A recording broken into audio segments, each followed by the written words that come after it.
Tamara barely slept that night. Her mind was a storm of conflicting emotions.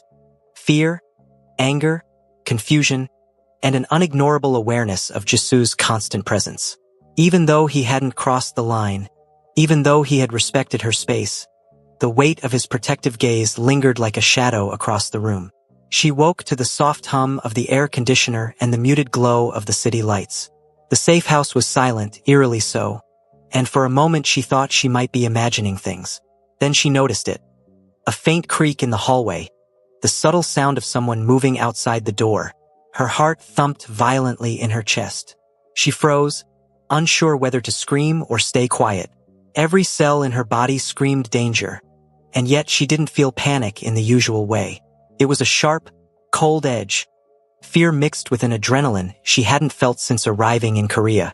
Before she could react, a familiar, calm voice spoke from outside the door. "Tamara, don't be afraid." Her stomach dropped. Jesu's voice. She opened the door just a crack, peeking out. His silhouette was there, framed by the dim light of the hallway. He was still in his black suit, perfectly tailored, his presence commanding, his expression unreadable. "I heard something," she whispered, voice trembling. "You're safe," he said softly, placing a finger on his lips. "I'm right here." Even though she knew he hadn't slept outside the door for the thrill of it, the sheer intensity of his vigilance made her chest tighten. She wanted to be frustrated with him, to push him away, to assert that she didn't need protection. But the truth was, she felt safer knowing he was there. Her phone buzzed violently. A message flashed. "Tamara Johnson, do not leave your room. Someone is asking about you." Her heart froze. The sender was unknown. Jesu's eyes darkened instantly. Calm transformed into sharp, controlled alertness. Without a word, he moved beside her, scanning the hallway as if he could sense the threat before it even arrived. "Who sent it?" she whispered. "I don't know yet," he said, his voice low, almost a growl. "But someone is watching. Someone wants you, and they're not interested in asking politely." Her stomach knotted. The words hit like ice. She had known this life wasn't safe, but now danger wasn't an abstract concept. It was real, immediate.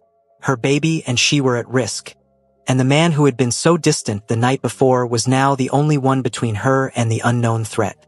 Jesu's hand brushed hers, not as a gesture of intimacy, but as a quiet claim, a silent assurance. "Stay close to me. Do exactly what I say." Tamara felt a mixture of frustration and relief. He wasn't crossing boundaries. He wasn't claiming her body. Yet every subtle touch, every controlled command, made her feel tethered to him in a way that was both maddening and comforting. He instructed her to stay inside the room while he checked the perimeter. The sound of his movements, the faint click of the door locking behind him, made her realize she had never felt so exposed and so protected at the same time. Minutes stretched into what felt like hours. Her breathing was shallow. Every creak, every distant sound made her flinch. But through it all, she knew. He was outside, watching, guarding, ensuring that no harm would come to her or the child she carried. Her phone rang again. "Dr. Han." "Ms. Tamara, someone came to the hospital asking questions about your case," the doctor stammered. "They knew things I shouldn't have told anyone." Tamara's heart raced. She turned to the door, imagining Jesu's face, his eyes narrowing with controlled fury. "I'll handle it," he said from outside, his voice calm yet lethal. "Stay here. Do not move." For the first time, Tamara noticed a slight tension in Jesu's posture. His shoulders were rigid, his jaw tight, and his normally calm eyes were sharp, scanning, calculating. She realized how much he must care for her, for the baby, to allow himself to appear vulnerable even slightly. It was an unexpected and confusing feeling. She had always admired his control, his power, his dominance. But seeing him for just a moment as a man concerned, almost afraid for the safety of someone he hadn't touched, shook something inside her. Minutes later, Jesu returned. The tension in the air was palpable. He walked in slowly, eyes scanning her carefully before letting himself relax. "They know," he said quietly, almost a whisper. "Someone connected to the hospital is trying to track you. They want information about..." The child. Tamara's breath caught. The child? She whispered. Yes, he said, his gaze dropping to her stomach. No one is getting near you. Not while I'm still breathing. She felt her chest tighten. The fear, the adrenaline, the strange comfort all mixed together into a knot she couldn't untangle. He wasn't just a mafia boss. He wasn't just the father of her child. He was the one person who could control this chaos, and he had chosen to protect her. As the night settled, he placed a chair beside her bed. Not too close, not overbearing. Just enough so she could see him, know he was there. You can sleep, he said softly. I'll handle the rest. She wanted to argue, to insist she didn't need a protector. But the exhaustion, the weight of the pregnancy, and the lingering fear from the day made her nod silently. And for the first time, she allowed herself to believe that maybe, just maybe, she wasn't entirely alone in this. Her phone buzzed again. Another unknown number. This time, a message. We're coming for her. And for the baby. Tamara's heart stopped.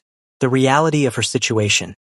The baby, the danger, Jisoo's relentless protection, hit her fully. She realized she was caught in a world she couldn't escape, tied to a man she barely knew but whose presence had become her only shield. Jisoo's voice broke through the panic.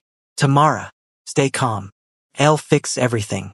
And as she nodded, trembling, she knew everything had changed forever. Tamara had never felt fear so sharp, so suffocating, that it pulsed through every vein in her body.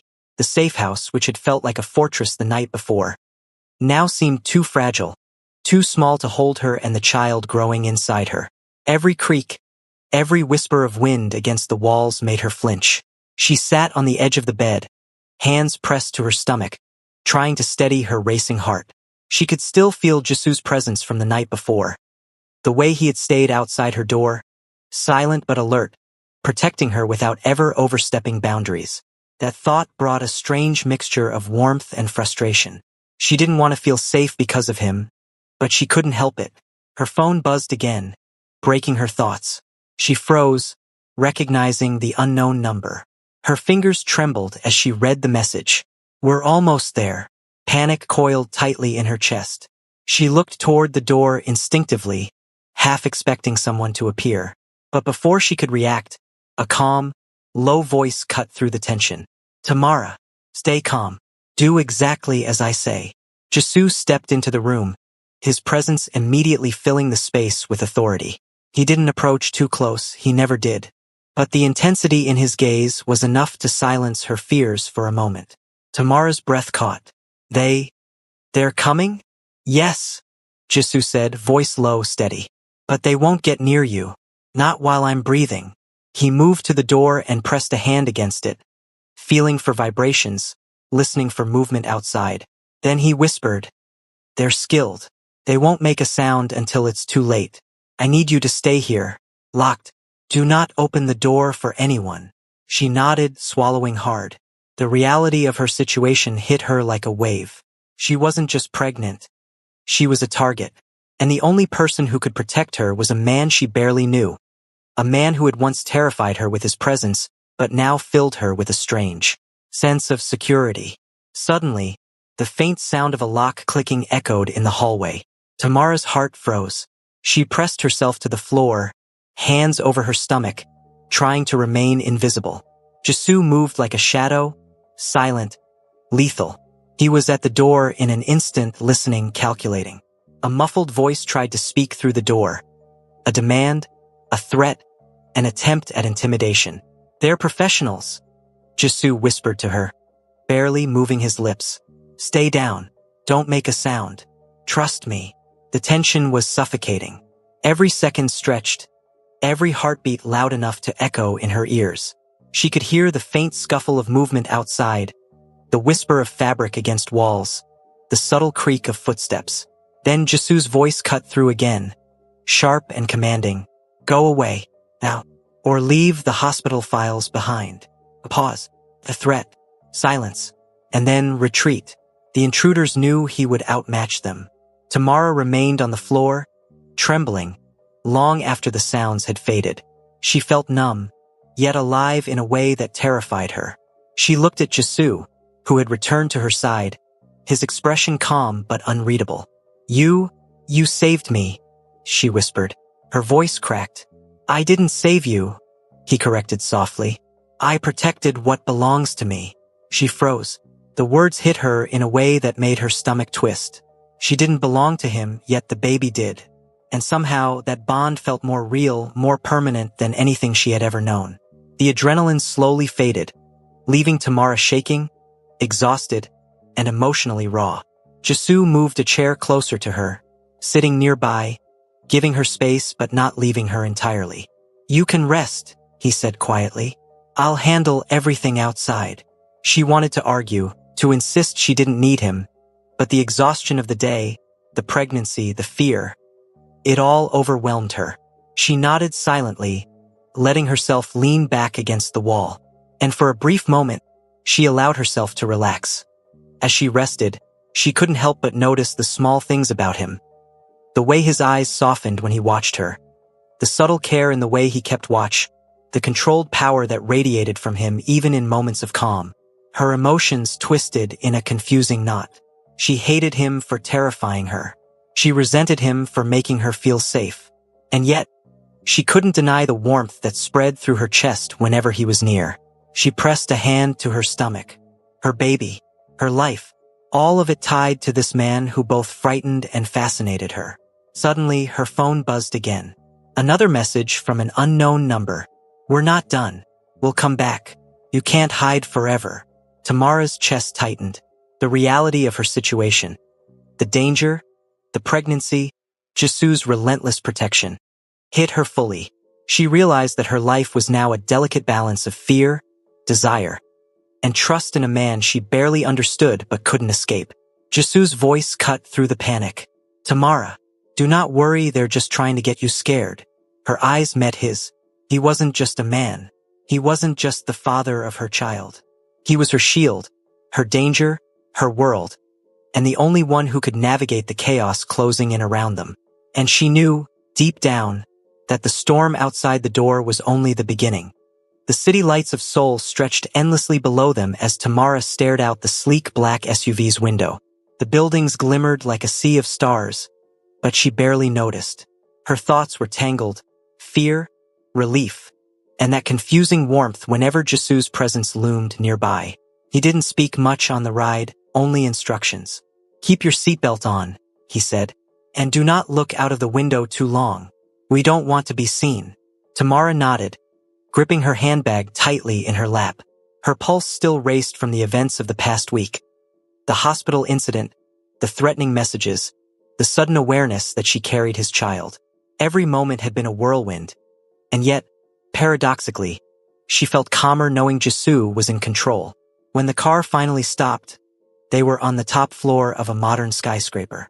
The penthouse stretched before her. Floor-to-ceiling windows, soft ambient lighting, and the faint scent of fresh flowers in the air. It was serene, luxurious, almost unreal. "Welcome to my house," Jisoo said simply, his voice calm yet commanding.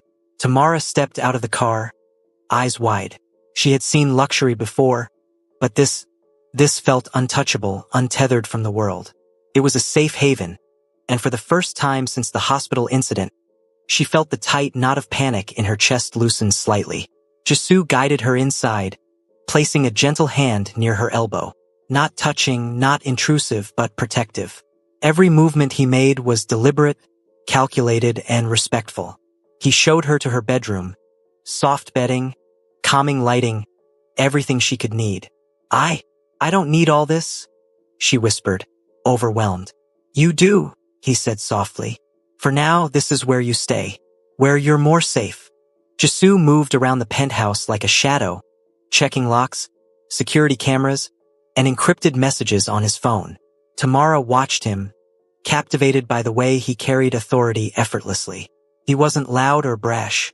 He didn't need to be. Danger bowed to his presence, as if the city itself respected him. After a few minutes, he turned to her. "You should sleep." Tamara hesitated, unsure how to respond. She wanted to assert her independence, to tell him she didn't need protection. But the exhaustion from the past few days made her nod silently. For now, she would let herself be cared for. Later, she caught glimpses of Jisoo on his phone. He made calls, sent messages, his tone low, commanding, and utterly terrifying. She saw his face harden, jaw tightening, eyes darkening as he dealt with the threats from those who had tried to track her at the hospital. She didn't understand the details, but she saw the results. Security measures upgraded, all contacts traced, enemies warned off. She realized for the first time that this man, this dangerous, terrifying man, was fully capable of protecting her. Not just from strangers, but from the very world that threatened to consume her. That night, they shared a quiet meal. Jisoo didn't hover, he didn't overstep. He merely made sure she ate, that she was comfortable, that she had water nearby. Tamara felt a warmth she hadn't anticipated. She had been bracing herself for a life dominated by fear and control. Yet here was a man who could instill both authority and care. They spoke sparingly. Small talk, safe topics. She learned something about him. A memory from his childhood. A rare laugh at a sarcastic comment. For the first time, he didn't feel untouchable or untamed. He felt human. After the meal, she settled into the soft couch by the window. He stayed a few feet away, observing, silent, protective. "You don't have to stay," she whispered, her voice soft. "I'm not leaving," he replied calmly, almost tenderly. "Not while you're here. Not while you're carrying my child." Her heart skipped painfully. She swallowed hard, unsure whether to be angry or relieved.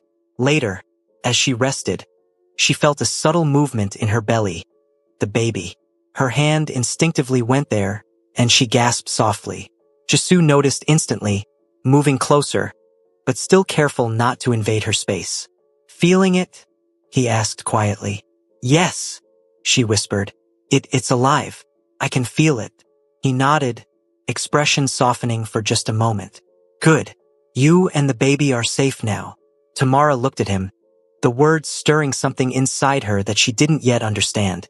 Relief, gratitude, a strange flutter of something warmer, but also a growing awareness of the impossible connection that tied her to this man. The rest of the night passed in a rare calm. Tamara drifted into sleep, finally allowing herself to rest fully. Jisoo sat in a chair a few feet away, his gaze occasionally flicking to the door, then back to her. He wasn't sleeping, but he didn't need to. He was content knowing she was safe, even if he couldn't express the complicated feelings swirling inside him. Outside, the city carried on, neon lights blinking, cars moving, lives unfolding. Inside the penthouse, above it all, there was a fragile sanctuary. Tamara's breathing evened. Her hand rested on her belly. She knew the world outside was dangerous. She knew her life had changed irrevocably. But for the first time since the hospital, she allowed herself to feel a small sense of peace. A faint ping from her phone broke the silence. A photo appeared, the city view from the penthouse balcony, with the caption, "Always watching over you." Tamara's chest tightened. The warmth in her heart clashed with the knowledge that this life wasn't normal, that Jisoo's world was dangerous, that their lives were tangled in ways neither of them could escape. And as she drifted to sleep again, she realized, this sanctuary, this fragile peace, might not last forever. 2 weeks later, the morning sun streamed through the blinds of her apartment, casting warm lines across the floor. Tamara woke with a familiar tightness in her chest, a mixture of anticipation and dread. Today was her first day back at work after the penthouse sanctuary, and she was determined to prove that life could continue, that she could continue, even with a secret growing inside her. She stretched, careful of the baby, and took a deep breath. Her phone buzzed once. A simple message from Jisoo, "Be safe. I'll be nearby." Her chest tightened, but she didn't reply. Not today. Today she needed space, independence, control over her life, however fragile it seemed. The office buzzed with activity. Tamara moved through her team with her usual confidence, her voice calm, authoritative. Her staff noticed subtle changes, the glow of pregnancy, the quiet strength in her eyes, but she handled every task with precision. She answered emails, managed schedules, mediated disputes, and smiled politely when coworkers admired her professionalism. But behind the composed exterior, her mind kept drifting to the penthouse, to Jisoo, to the child inside her, and the dangerous world he carried.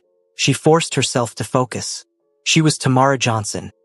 Manager, professional, capable, and independent. Nothing else could define her.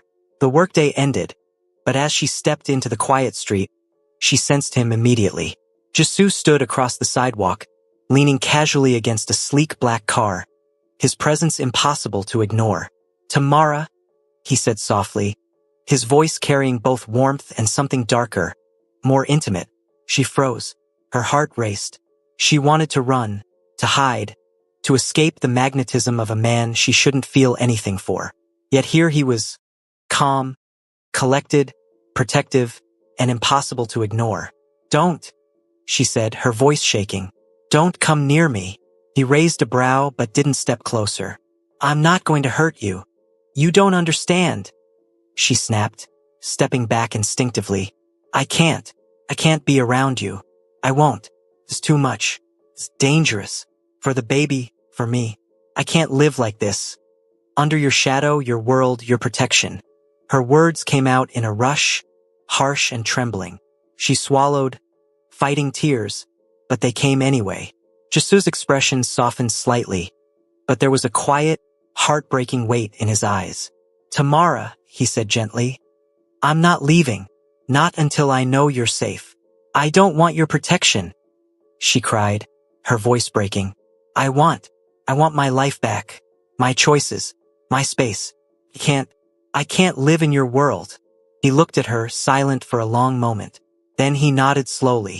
"I understand." The words were calm, but the tension between them was electric. He stepped back, giving her the distance she demanded. Yet in that very gesture, she felt the pull she had fought so hard to resist. Tamara's tears flowed freely now. She pressed a hand to her stomach, feeling the baby stir, and whispered, I need to do this alone. I have to live my life for both of us." Jisoo's voice was low, almost a whisper, carrying the weight of a promise he couldn't make. "If this is what you need, I'll step back. But know this, no one will ever harm you. Not ever. I'll watch over you, even if I'm not there." Her chest tightened at his words. There was love in them. Unspoken, quiet, impossible to act on. But there was also respect. And that was enough. She took a deep breath and whispered, "Goodbye, Jisoo." He didn't argue. He didn't beg. He simply nodded, his eyes dark, protective, and haunted. "Goodbye, Tamara." Tamara turned and walked down the street, each step heavy, each heartbeat loud.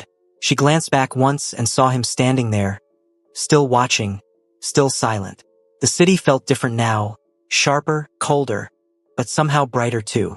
She had made a choice. She had taken control. And even though her heart ached, even though the bond between them remained unbroken and complicated, she felt a strange sense of peace. She would protect herself. She would raise her child. She would live. But in the back of her mind, she knew one undeniable truth. Jisoo's shadow would never leave her. Not completely. Not ever. That night, Tamara returned to her apartment. The city lights flickered through the window as she prepared a simple meal. She rested, her hand on her belly, feeling the baby move again. She whispered softly, a mixture of resolve and longing, "We'll be okay, just the two of us." Outside, somewhere far away, Jisoo's gaze lingered on her building. He didn't enter, he didn't knock, but his heart was tethered to hers, invisible threads crossing the distance between them. They had cut ties officially, but their connection, forged through danger, care, and life itself, remained unbroken. It was sweet in its protection, bitter in its separation, and emotional in its inevitability. Months passed. Tamara gave birth to a healthy baby boy named Ethan, a symbol of both her courage and her bond with Jisoo. Jisoo visited only occasionally, discreetly, never intruding on her life, yet always present enough to see his child grow. They communicated through texts, calls, and carefully arranged visits, coordinated around Tamara's schedule and her comfort. During visits, Jisoo was gentle and patient, teaching Ethan small things, holding him carefully, always respectful of Tamara's space. Tamara watched, initially tense, but gradually felt the warmth of a man who had transformed from a shadowy protector to a reliable co-parent. "You're amazing," Jesus said quietly one afternoon, watching Ethan take his first steps. Tamara smiled softly, feeling a bittersweet ache. "He's lucky," she replied. "And so are you, in a way. You have him in your life, even if, in your own way." Their interactions were never romantic anymore. They didn't hold hands or kiss, but there was love in the care, connection in the protection, and bond in the shared responsibility of raising their child. Tamara sat by the window one evening, Ethan asleep in her arms. The city lights twinkled, just like the night she had first arrived in Korea. Overwhelmed, scared, and alone. Now she was strong, independent, and loved in her own way with her child at the center of her universe. Jesu's presence lingered in small ways. A text, a visit, a watchful eye, reminding her that not all bonds are romantic to be meaningful. She whispered softly, touching Ethan's tiny hand, "We'll be okay. You and I, will make it." And for the first time in months, she truly believed it. Her life had changed forever. It was bittersweet, yes. Love unfulfilled, distance maintained, but life thriving, hearts connected, and a child to unite them. A future uncertain yet safe. And for Tamara, that was enough. Hello besties, in this week's story you learn that life doesn't always go as planned and mistakes can change your world in ways you never expected. But strength, faith and the courage to make your own choices can help you survive even the most impossible situations. Love, forgiveness and responsibility often grow from the hardest trials. Thank you so much for watching. Kindly like, subscribe and share.